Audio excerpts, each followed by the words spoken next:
राजा परीक्षित का शाप। क्या हुआ जब राजा को पता चला कि 7 दिन बाद उसकी मृत्यु होगी और कैसे उसने मृत्यु को टालने की कोशिश की। महाभारत के वीर नायक अभिमन्यु के पुत्र राजा परीक्षित एक दिन एक हिरण का पीछा कर रहे थे। निशाना बांधकर तीर जो उन्होंने चलाया तो हिरण घायल हो गया, लेकिन मरा नहीं। शिकार का नियम है कि जानवर की जान ले लो, मगर उसे पंगु बनाकर मत छोड़ो। जब हिरण घायल हो गया तो राजा उसको मारकर कष्ट से छुटकारा दिलाने के उद्देश्य से उसका पीछा करते करते जंगल के बिल्कुल भीतर चले गए। उनके साथी कहीं पीछे छूट गए। राजा थक गए।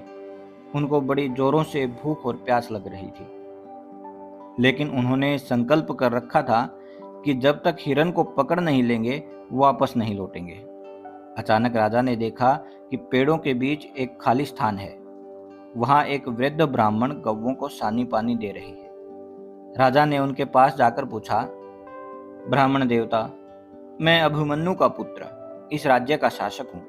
मैं एक घायल हिरण की तलाश में हूँ। वह ईश्वर तो नहीं आया? आपने तो नहीं देखा? ब्राह्मण सन्यासी का नाम शमीक था। वो ऋषि थे। संयोग से वह उनके मौन रहने का दिन था। उन्होंने राजा के प्रश्न का उत्तर नहीं दिया। ब्राह्मण के उत्तर न देने पर राजा को पहले तो आश्चर्य हुआ, फिर उन्होंने सोचा कि शायद वृद्ध ब्राह्मण को सुनाई नहीं देता, और उन्होंने ऊंची आवाज में फिर अपना प्रश्न दोहराया। ऋषि शमीक राजा की ओर देखते रहे, लेकिन इस बार भी उत्तर नहीं दिया। राजा ने इतनी देर में यह तो जान लिया कि सन्यासी बहरे नहीं है, क्योंकि इसी बीच एक गाय ने दूध दुहने की बाल्टी को लात मारी और उसकी आवाज सुनकर ब्राह्मण ने फुर्ती से बाल्टी को थाम लिया और उसको उलटने से बचा लिया। अब तो राजा को बहुत क्रोध आया। उन्होंने समझा कि ब्राह्मण बहुत धृष्ट है। एक सन्यासी की यह मजाल कि राजा के प्रश्न का उत्तर न दे। राजा ने चीखकर कहा कि यदि उन्होंने उसके प्रश्न का उत्तर न दिया तो इसका परिणाम अच्छा नहीं होगा। फिर भी सन्यासी केवल राजा की ओर दुख भरी दृष्टि से ताकते रहे, बोले कुछ भी नहीं। क्रोध में राजा आपे से बाहर हो रहे थे। उन्होंने इधर उधर देखा कि किस तरह इस धृष्ट ब्राह्मण का अपमान किया जाए। अचानक उनकी दृष्टि पास ही पड़े एक मरे हुए सांप पर पड़ी। तुरंत ही शाही तलवार म्यान से निकाली और बिजली की तरह लपककर मरे हुए सांप को नोक से उठा लिया। दूसरे ही क्षण सांप हवा में उछला और ब्राह्मण के गले में जा लिपटा। राजा हंसे और इसी प्रतीक्षा में खड़े रहे कि ब्राह्मण शमीक कुछ कहेंगे, लेकिन शमीक ने कुछ नहीं कहा। राजा लज्जित होकर लौट पड़े। लेकिन एक तीसरा व्यक्ति भी वहां उपस्थित था, जो चुपचाप खड़ा यह सब कुछ देख रहा था। वह थे कृष, शमीक के पुत्र श्रृंगी के मित्र और उनके शिष्य।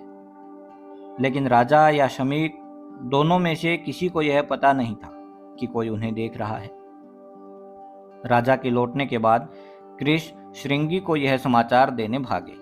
आखिर जब श्रृंगी मिले तो कृष्ण ने उनका हाथ पकड़ा और वे सब आश्रम में पहुंचे, जहां शमीक ऋषि समाधि लगाए बैठे थे।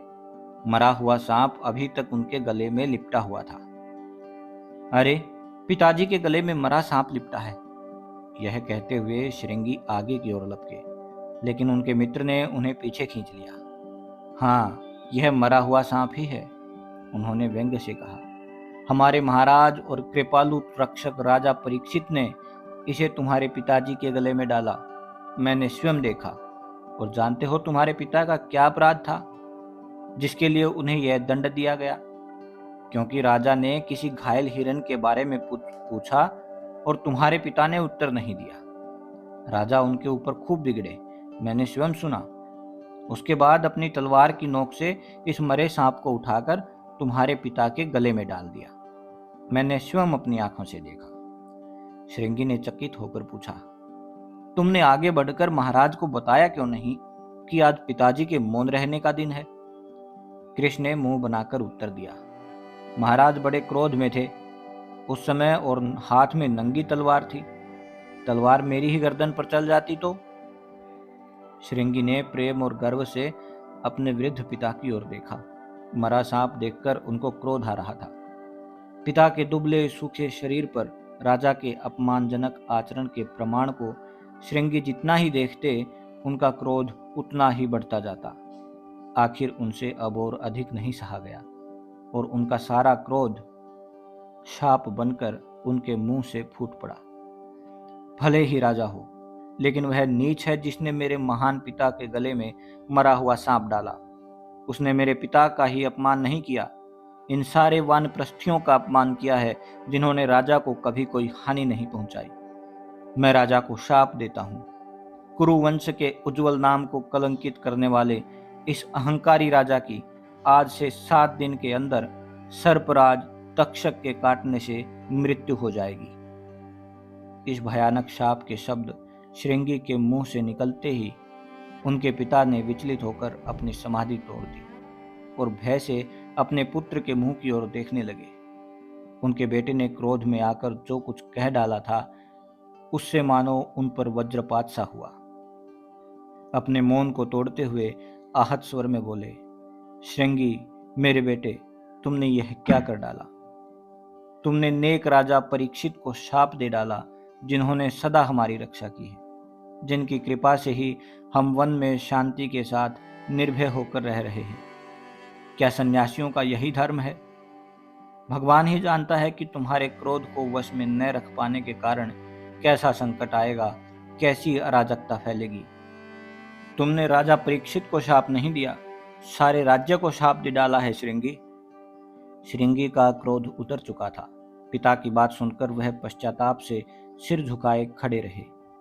शमीक ने दुख से विकल होकर कहा, मैंने तुम्हें बार बार समझाया था बेटे कि बोलने से पहले 100 बार सोच लिया करो। वृद्ध शमीक विचार में डूबे बैठे रहे। फिर कुछ सोचकर अपने एक शिष्य को राजमहल भेज दिया ताकि राजा परीक्षित को इस शाप से अवगत किया जा सके। राजा ने चुपचाप ऋषि का संदेश सुना। वह दुखी होकर बुदबुदाए, तो वह सन्यासी के मौन का दिन था। मुझे समझ जाना चाहिए था, दोष मेरा ही था, लेकिन यह शमीक की दया है जो उन्होंने मुझे सावधान कर दिया। राजा परीक्षित ने तुरंत सलाह के लिए अपने मंत्रिमंडल को बुलाया। मंत्रिमंडल के निर्णय के बाद शिल्पी और राजमिस्त्री महल में बुलाए गए और रात ही रात में एक अजीब सी इमारत खड़ी कर दी गई। एक ऊंचे खंबे पर एक बड़ा कमरा। इसी कमरे में राजा रहने लगे। खंबे के नीचे और कमरे के बाहर सशस्त्र संतरी खड़े थे। उनको कठोर निर्देश था कि कोई कीड़ा भी कमरे के अंदर न घुस पाए। परिवार के लोगों और मंत्रियों को छोड़ राजा के पास जाने की अनुमति किसी को भी नहीं थी। उधर सर्पराज तक्षक राजा के कक्ष में घुसने की तरकीब सोचता रहा। श्रृंगी की भविष्यवाणी के 7वें दिन उसे एक तरकीब सूझी। उसने झटपट अपने कुछ सर्प मित्रों को बुला भेजा और उन्हें आदेश दिया। उसने कहा, यह काम धोखे से ही किया जा सकता है। राजा की रक्षा का इंतजाम बहुत पक्का है। उस समय राजा परीक्षित, उनके परिवार के लोग और उनके दरबारी इस बात की खुशी मना रहे थे कि 6 दिन बिना किसी संकट के टल गए। 7वां दिन भी समाप्त होने वाला था। सूर्यास्त के साथ साथ शाप का भी अंत हो जाएगा और दिन डूबने को कुल 1 घंटा बाकी था। उस दिन सांझ बीते कुछ साधु सन्यासी खंबे के नीचे खड़े दिखाई दिए। एक साधु ने प्रहरियों से कहा कि हम फल फूल की भेंट लेकर महाराज को आशीर्वाद देने बहुत दूर से आए हैं। प्रहरियों ने सन्यासियों के कपड़ों और फल फूल की टोकरी की अच्छी तरह तलाशी ली। जब संदेह की कोई बात दिखाई न दी तो उन्होंने उन्हें राजा के पास जाने दिया। उन्होंने सोचा, शाम का समय करीब करीब बीत चुका है। राजा को अगर ये सन्यासी आशीर्वाद देने गए तो कोई हर्ज नहीं। सन्यासियों ने फल फूल की टोकरी राजा को भेंट की, उन्हें आशीर्वाद दिया और बाहर चले गए। जंगल में पहुंचकर सन्यासियों ने अपना सर्प का असली रूप धारण कर लिया और जंगल की हरियाली में गायब हो गए। सूर्यास्त का समय हुआ। राजा के कक्ष में खुशियां मनाई जा रही थी। बस थोड़ी देर और फिर शाप का समय निकल जाएगा और राजा को नया जीवन मिलेगा। राजा ने अपने परिवार और मंत्रियों को बुलाकर कहा, सूरज डूब रहा है, सभी आओ, हमारे साथ ये स्वादिष्ट फल खाओ जो कृपालु साधु सन्यासी देके गए हैं। दरबारियों ने हाथ बढ़ाकर अपनी अपनी पसंद का फल उठा लिया। राजा का हाथ एक रसीले आम पर पड़ा।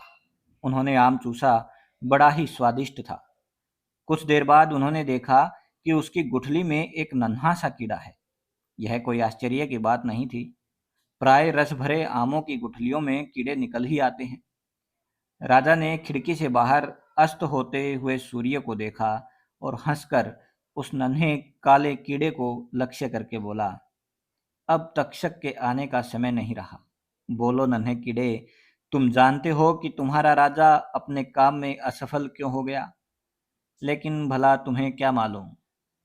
इसका उत्तर तो तक्षक ही दे सकता है। इतना कहना था कि राजा की भय से फैली आंखों ने देखा कि वह नन्हा सा काला कीड़ा अचानक बढ़कर एक बड़ा भयानक नाग बन गया। जैसे ही सूर्य पश्चिम में डूबा, तक्षक ने अपना विशाल फन फैलाया और राजा परीक्षित को तुरंत डस लिया। लाख जतन करके भी होनी को नहीं टाला जा सका। प्रिय श्रोताओं, आज की कहानी आपको कैसी लगी हमें बताएं। इस कहानी को अपने परिवारजनों के साथ, मित्रों के साथ शेयर करें और हमारे चैनल को सब्सक्राइब करना बिल्कुल भी न भूलें। धन्यवाद।